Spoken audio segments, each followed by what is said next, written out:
You may recognize the person who's on the cover of our Fort Worth chapter of the Native Prairies Association of Texas cover for our presentation as Suzanne. And I just use this every year since I took this picture because I think it just the epitome of what we all care about. So basically I'm sorry?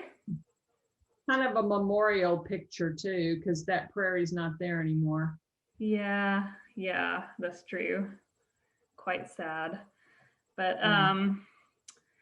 so every year I put together a report to send to the state because, as y'all know, Native Prairies Association is a land trust organization. So it's not just a volunteer organization or a conservation organization, it's a land trust, and we have to do reports. So for the chapter, I do the report, and then concurrently with it, after I get the report pulled together, then I just make a PowerPoint of the report essentially.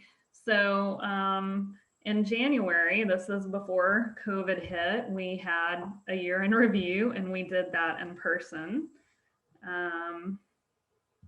for the year before. And then in February, we had the Marine Creek Land Scholars come and give an in-person presentation. And so that group is a collaboration between a local high school, the Marine Creek Collegiate High School, and Tarrant County Community College, or Tarrant County College, the Northwest campus. And so the teachers and the professors got together, and they started a mentorship program for these high school students. And so it's a 4-year program where the freshmen come in and they're kind of like inductees, mentees. And then as they go through the years, by the time they get to senior year, they're mentoring the students under them, and they've kind of graduated to kind of leading the research or the projects that they're working on. So these students came and they presented about a seed study that they were going to do at the Tarrant County College greenhouse. And so we held that meeting at Tarrant County's Northwest campus. And it was really inspiring to see those students. But then in March, we actually weren't going to have a meeting anyways because Tarrant County College would have been on spring break. But then that's also the same time that COVID hit. So then we were like everyone else, we didn't know really what was going on or what to do.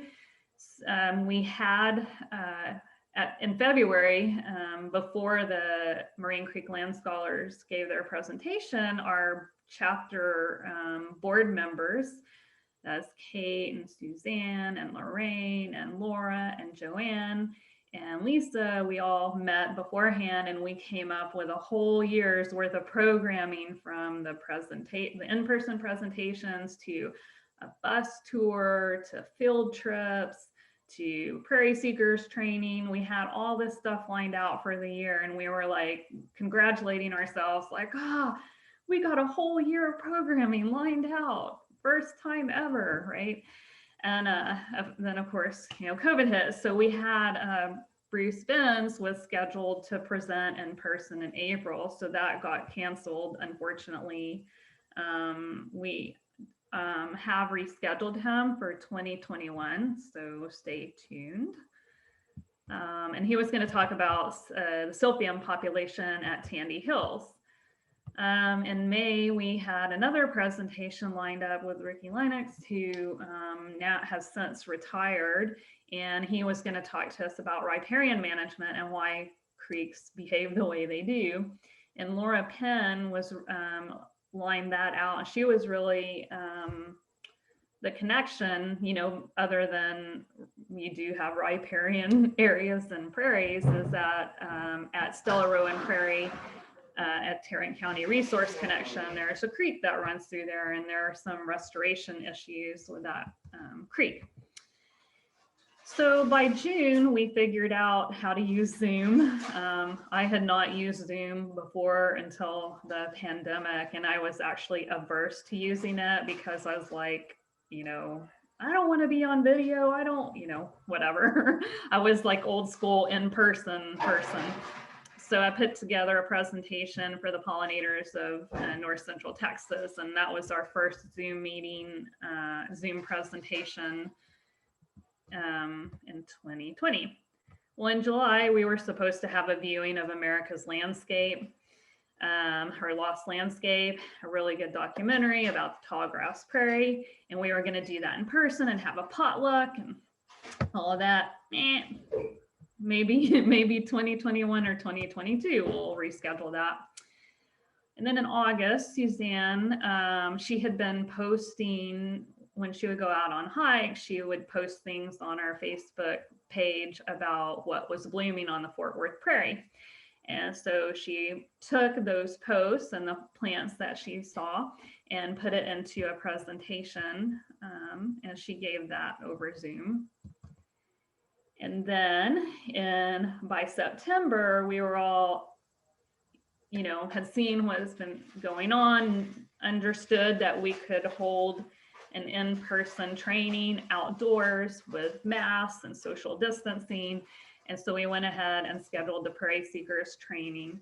So Suzanne and Kate did the introduction, a PowerPoint on Zoom that introduces anyone who is on that Zoom meeting to the concepts of Prairie Seekers and just run through the protocol and everything. And then, let's see, in November, we didn't have anything because of the holidays. And then November, we had the Prairie Seekers recap. So I'm going to go into the Prairie Seekers field training later in another section of the presentation. But as far as Zoom presentations for our monthly meetings, Kate and Suzanne did a recap in November of the Prairie Seekers training that was held out in the field. So then by December, we had our Marine Creek land scholars come back, but this time virtually via Zoom, and they presented on their findings from their seed ball study.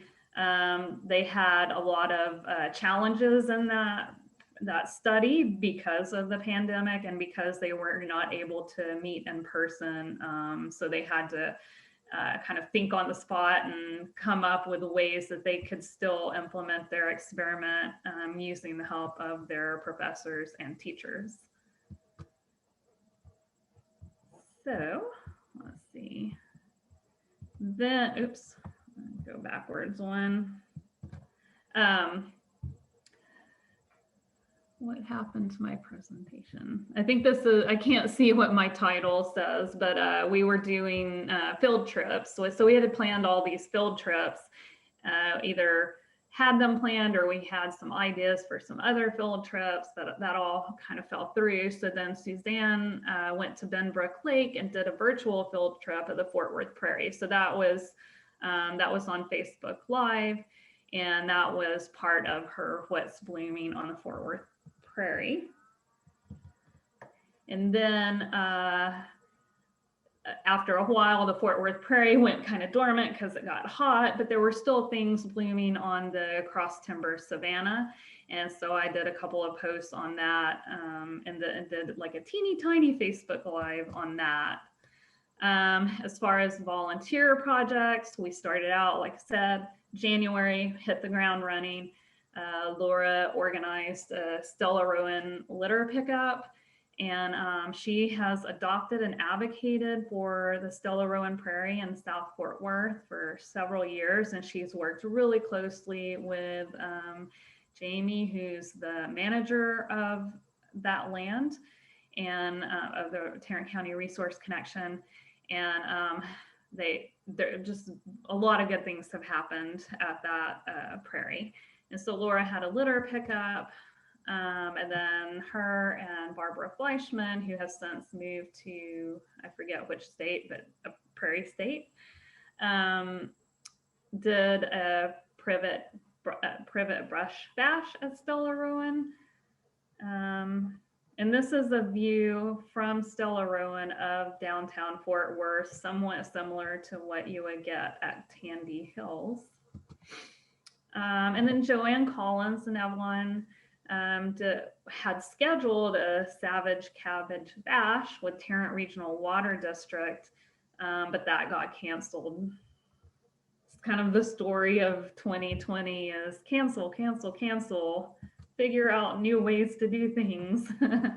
Also for the iNaturalist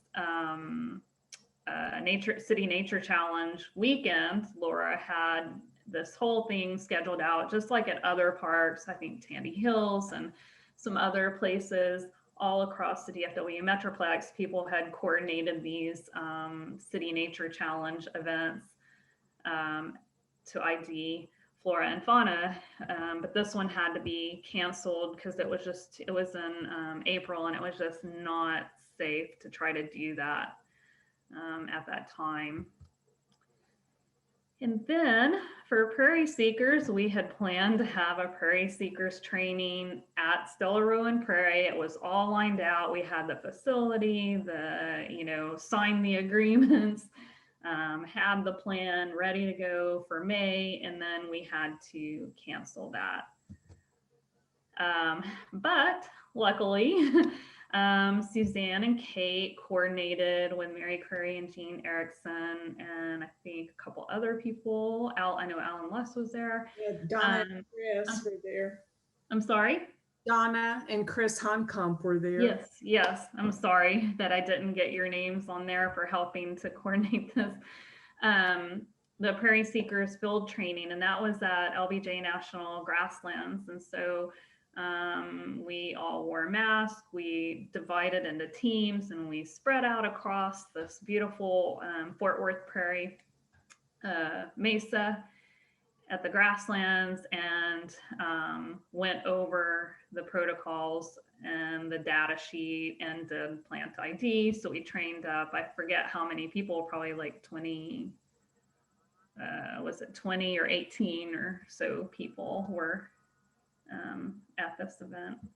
Yeah, there were about 20. 20, yeah. And then, so we had for June this awesome bus tour that Suzanne and I went, and we drug our husbands and we scouted out this location.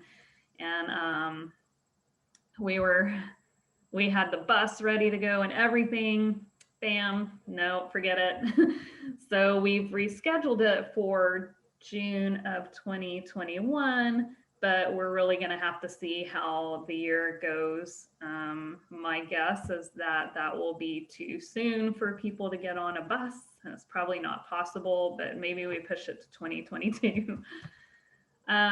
So for our social media, we have Facebook, where we have several people that post on Facebook. Suzanne's posted a lot, and Joanne and I do periodically. Laura Penn, and then we have an Instagram, but we don't do too much on the Instagram, just because one social media platform seems to be enough to handle. And then we have a newsletter, which I call it a newsletter, but really it doesn't have a lot of news in it, and it doesn't have articles. So if anyone wants to volunteer to help with the newsletter or lead it, or someone who would like to, I would appreciate it, because my hands get tired of being on the computer all the time. And then the really big thing is we worked all through 2020 from April all the way through November, December for the North Texas Outreach and Stewardship position. So this is something the state NPAT realizes that there's a lot of activity up here in North Central Texas. And so we raised money to eventually here in 2021 be able to hire someone as a staff position. Let's see. what did we raise? Just with us doing fundraisers with North Texas Giving Day, there were 2 of those in May and September, and Suzanne headed that up, and then Facebook Giving Tuesdays and personal fundraisers on Facebook, and then also just individual donations from people on our board, which I didn't include in this because it was outside of the fundraising. We were able to raise $9,700 as part of the match for the North Texas Outreach and Stewardship Position Program. So the Dixon Water Foundation had set a match. So they said, hey, we will donate X number of dollars if NPAT can match that. And so they've promised that same amount for 2 years. And then we raised money to match that for the first year. So now we're going to raise money to match it for the second year. And we're also writing grants. And we've actually submitted a couple of grants or proposals to some foundations. And it looks like we may be able to fund the position beyond that, first 2 years.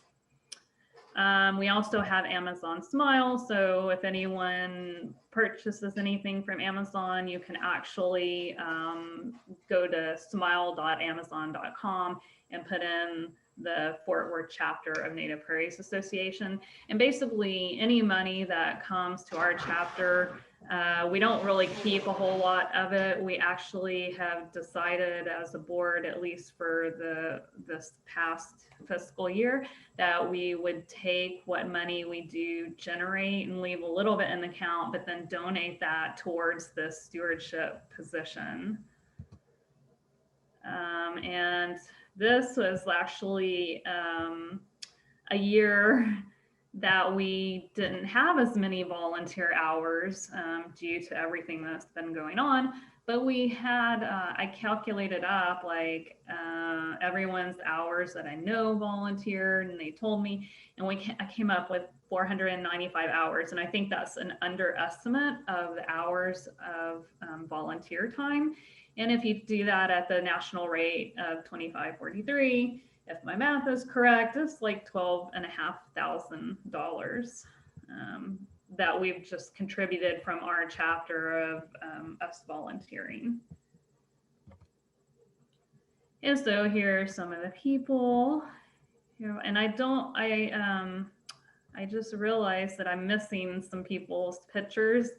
I just finished this recently, and I was kind of flummoxed by the time I finished this, so I apologize. Like, for example, Lorraine has been a big help with our chapter, and she's also volunteered at Tandy Hills when she was in the area, so I apologize, Lorraine. And then Jeff Quell, who had been leading hikes for us, he had some medical issues over the past year, which kind of took him out of commission for leading hikes like he had done in the past. But I wanted to point out that he received an award from the Native Plant Society, as you can read there, for his contributions to native plants, and that includes prairie plants. So let's see, what is this page? So these are again, pulled off of the reports, and I know I left things out, but in addition to being chapter board members and chapter volunteers, we've also did a lot with and for the state organization, attended many meetings over Zoom, and some meetings in person, some membership meetings, and the chapter conclave meetings. And then there are also opportunities to go and do bird surveys. So I know Suzanne and Steve went and helped on Madden with a winter bird survey. And I know Erin Hatchett, she does a lot of volunteer bird surveys, especially at NPAT Prairies. I know she's lined up to do some here coming up. So we're not always only in Fort Worth. We are helping the state at some of the other prairies across the state.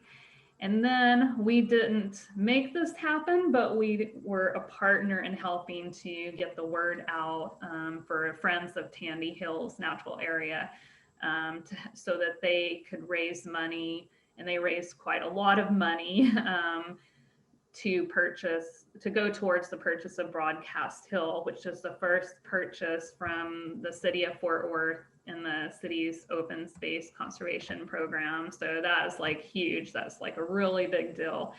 And this letter over here is just what Friends of Tandy Hills, the letter that they sent out to all of their contacts. And that's how Fort Worth NPAT then responded, was due to this letter. So some upcoming things, we have Prairie Seekers training coming up in 2021. The date is to be determined, but Suzanne is working right now on coordinating between two ranch owners. So if you, whether you have been in a Prairie Seekers training or you have not been in attendance of one of those, I would really recommend signing up for this. It's probably going to be a limited number of people due to safety, but like I said, it's going to be at two different ranches, and it's going to be like a compare and contrast, and Suzanne can talk about that a little bit here in a minute.